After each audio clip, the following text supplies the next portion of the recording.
Hey everybody, thanks for joining me today, Dr. Ross Marchigiani at Turnpaugh Health and Wellness Center with another great word of the week. Today's word of the week is going to be Hashimoto's. We're going to be diving into what Hashimoto's is, how does someone get Hashimoto's, how to test, and how we support this condition. Let's dive in. So first, I just want to provide a little bit of an asterisk here. This is going to be a very cursory overview. Hashimoto's can get very in-depth because we're dealing with the immune system. So if you're someone who wants more information in regards to that, please reach out to one of our offices and inquire about a talk. I'd be more than happy to facilitate one, and I also plan on probably doing one in the near future here out towards our Paradise office or our Nickel Mine location.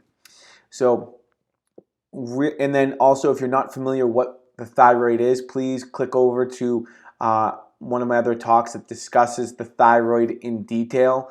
But quick cursory overview, your thyroid helps to regulate your metabolism, regulate your body temperature, and it does do a lot more than that in regards to helping the immune system, helping bone mineralization, helping neuronal function. So please look in that video, we'll discuss in more detail.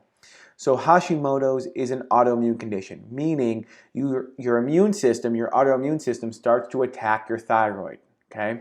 And a big misconception here, everyone thinks that Hashimoto's presents with hypothyroid, underactive thyroid. Really, it can present either way. It can present hyperthyroid, so high metabolism, you burn weight easily, constantly hot, or can present hypothyroid, low energy, gain weight easily, very sluggish. Those are, it can present either way. And also, it doesn't have to be one or the other. One day you could be presenting with hyper symptoms. The next day or a couple days later, you could be presenting with hypo. So it can fluctuate. But what tends to happen is the thyroid gets to be stimulated and attacked, and therefore the TSH will initially start to drop or go down because the thyroid is getting attacked, it's losing thyroid, so it starts to become hyperactive to prevent the loss of thyroid function. And then eventually the thyroid starts to burn out and it transitions over to a more hypothyroid state. That's why we're more commonly used to seeing it, high TSH, which is considered hypothyroid, okay? And then what contributes to Hashimoto's? So I want to backstep just a little bit in regards to Hashimoto's autoimmune, what is the condition? So typically what we do when we see Hashimoto's, we see the autoimmune attack, we typically see high TSH. So what's typically is given is a thyroid medication. Typically I would hope a desiccated thyroid in the form of Armour is preferred. And mainly that's what happens is just your TSH is just being monitored, and that's considered to control the Hashimoto's. Really, what we want to make sure is, yes, we control the TSH, but we also address the underlying condition here, the underlying contributors that you can see here. So we want to make sure that, yes, we control some of your symptoms with some thyroid medication or glandular thyroid, but we also want to make sure we address the contributors, the root causes to what's causing this thyroid to shift. So what are some of these contributors? So typically, some potential aspects could be insulin resistance associated with or connected with polycystic ovarian syndrome. And both of these conditions obviously have high insulin levels, or insulin starts to increase.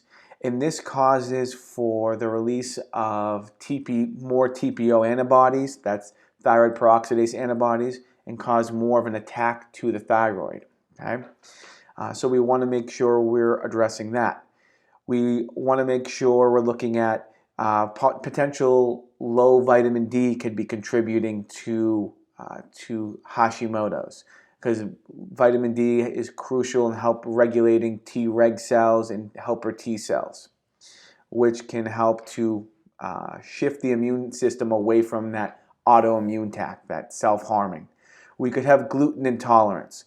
Antigen response, also known as molecular mimicry, kind of tied into this, is leaky gut, right? All of this can be packaged into one because we can have something that is damaging our gut in the form of gluten, potentially dairy, obviously sugar, potentially soy, um, glyphosate, GMO foods. So we could have some type of damage to the gut that causes these antigens or particles to leak in the blood and have an antigen response. So a particle of food looks very similar, or let's say in this case, particle of gluten looks very similar to thyroid hormone. So the immune system just attacks both instead of deciphering between the two.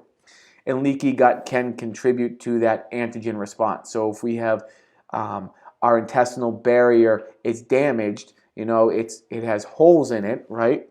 It has larger holes in it where food particles can leak through. We're going to create that antigen response and create that molecular mimicry.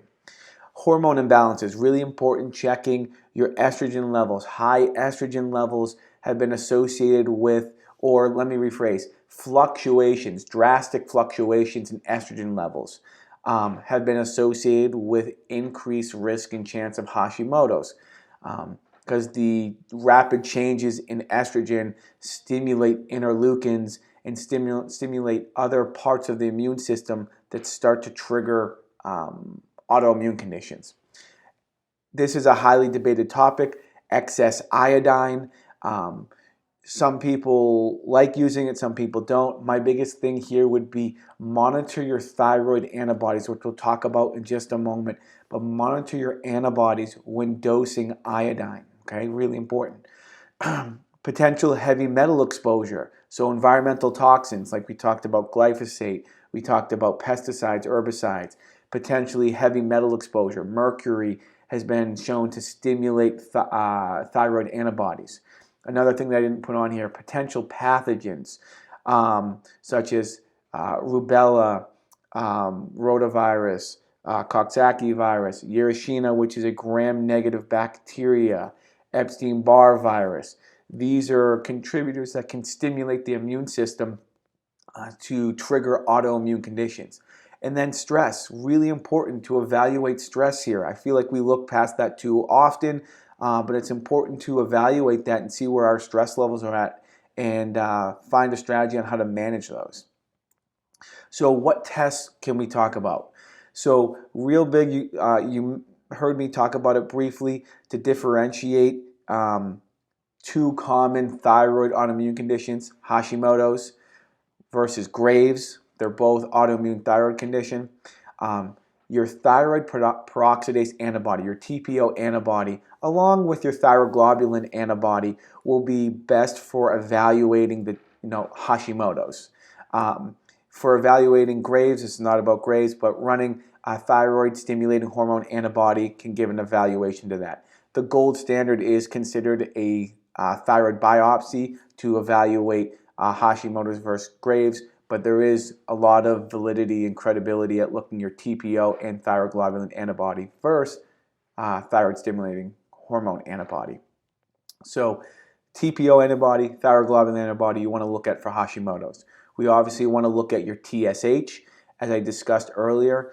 In early onset, your TSH can be low, which would indicate hyperthyroid, overactive thyroid, but eventually it's common or more common to see your TSH go up, which is hypoactive or underactive. I know that's confusing, but think low TSH, hyperactive. Think high TSH is hypoactive or underactive. Then we want to make sure we look at your free T4, free T3, total T4, T3. There's a lot of other thyroid markers here, such as your T3 uptake that we would look at. We want to make sure we look at your iodine, your CoQ10, your glutathione. These are really important markers to help with the thyroid. Then obviously we want to look at your hormones, estrogen levels, testosterone levels, progesterone levels, okay? Making sure those are in adequate ranges. Looking at your adrenal hormones. As everyone has heard me talk about, the HPA, the hypothalamic pituitary adrenal axis, and HPT, hypothalamic pituitary thyroid axis, are intertwined. So we know the adrenals and the thyroid are feed off one another. So looking at your cortisol, looking at your DHEA, sulfate, and DHEA, looking at your pregnenolone, looking at your aldosterone. These are important markers. Then, like I talked about earlier, assessing if there's a pathogen that's driving this.